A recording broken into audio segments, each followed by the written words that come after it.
کیا مسلسل نماز چھوڑنا کفر ہے؟ امام احمد ابن حنبل رحمہ اللہ تعالیٰ کے نزدیک جو انسان نماز مسلسل چھوڑ دیتا ہے اس کا نکاح ٹوٹ جاتا ہے اور وہ دائرۂ اسلام سے خارج ہو جاتا ہے۔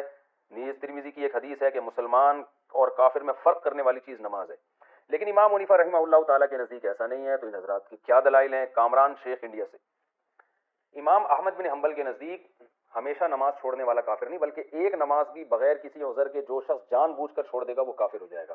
یہ امام احمد بن حنبل کا قول ہے، اور سعودی عرب کے بعض علماء بھی اسی پہ فتویٰ دیتے ہیں۔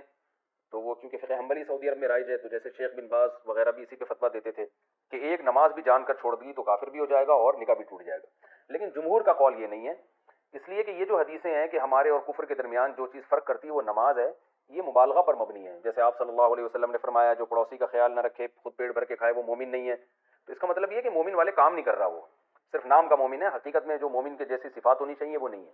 تو اسی طرح جتنی اس قسم کی حدیثیں ہیں جن میں آتا ہے کہ جو نماز جان کر چھوڑ دے وہ کافر ہے، تو اس سے مراد کفر دون کفر ہے، نہیں بڑے درجے کا کفر نہیں بلکہ یہ چھوٹے درجے کا کفر ہے۔ جیسے شرک کی دو قسمیں ہیں، ایک بڑا شرک جس سے انسان کافر ہو جاتا ہے، اور ایک چھوٹا شرک جس کو ریاکاری کہتے ہیں۔ ریاکاری بھی ایک قسم کا شرک ہے کہ آپ مخلوق کو دکھانے کے لیے نماز پڑھ رہے ہو، لیکن یہ چھوٹا شرک ہے۔ تو یہ والا کفر بھی چھوٹا کفر ہے، مگر پھر بھی حدیث میں وعیدیں اتنی شدید ہیں کہ نماز چھوڑنا معمولی جرم نہیں ہے، بہت بڑا جرم ہے۔ یاد رکھیں اسلام میں شرک کے بعد نماز جان کر قضا کرنے سے بڑا کوئی جرم نہیں ہے۔